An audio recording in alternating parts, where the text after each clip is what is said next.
जय जगन्नाथ समस्त को। तो आज सकाल सकाल उठी बारियाड़े जाई देखे तुम माँ बसी कखारु डंक काटुला। पचार कहला कखारु डंकर बेसर बना हम। मु शुणी बहुत ही खुशी हो गली कारण मोर बहुत ही फेवरेट। तो ये कड़ा बसी आ तेल पड़ी पंच फुटण भी पड़ी जाइए।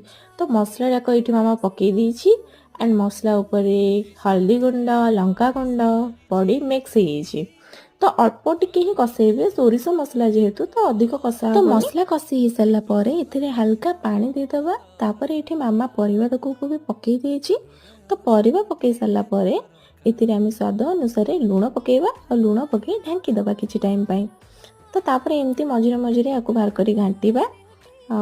तापर मामा को ये मुझे गेल कर दूसरी एंड तापर बास 15 मिनिट ही ହେଇକି ରେଡ଼ି ହେଇଥିଲା ଆଉ ସତରେ ବହୁତ ହି ଟେଷ୍ଟି ଲାଗୁଥିଲା। ଆପଣମାନଙ୍କୁ କେମିତି ଲାଗିଲା ମୋତେ ନିହାତି ଜଣାଇବେ। ରହିଲି, ଜୟ ଜଗନ୍ନାଥ।